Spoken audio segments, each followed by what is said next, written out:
নমস্কার বন্ধুরা, বাংলা স্টাডি চ্যানেলের পক্ষ থেকে আপনাদের জন্য একটা নতুন ভিডিও নিয়ে এসেছি। এটা একটি রিজনিং সম্পর্কে আপনাদের কাছে ভিডিও তুলে ধরছি।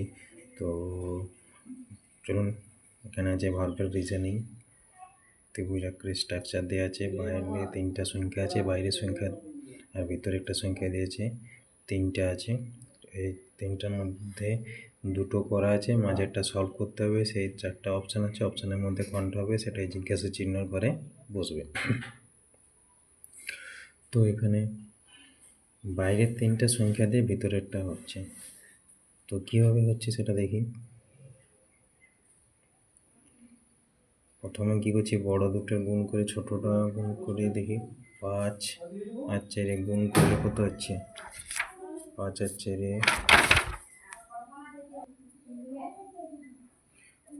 4 গুণ করলে হচ্ছে 20।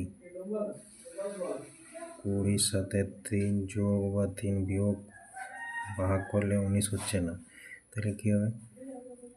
উপরে দুটো 5 গুণিত 3 সমান 15।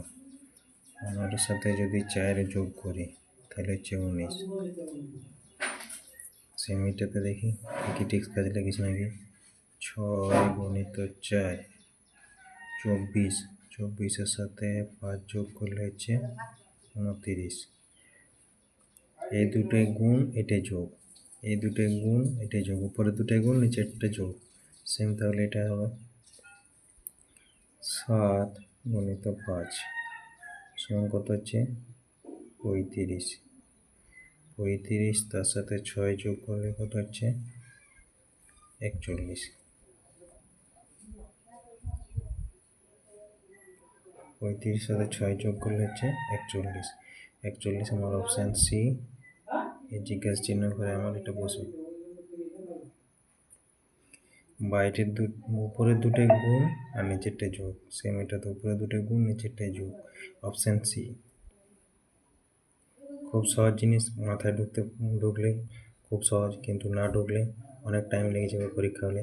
আর এই ধরনের কোশ্চেন বা এই ধরনের রিজনিং কম্পিটিশন পরীক্ষাতে থাকেই, রাজ্য সরকারে বলুন বা কেন্দ্র সরকারে বলুন।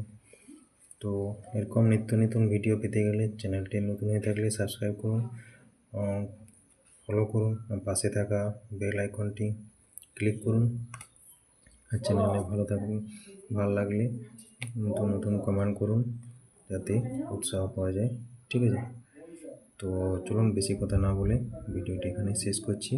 আর নতুন কিছু ভিডিও পাওয়ার জন্য কমেন্ট করুন। আপনারা পছন্দ করুন রিজনিং না ম্যাথ দেবো, তো সেই অনুযায়ী আমরা ভিডিও নিয়ে আসবো।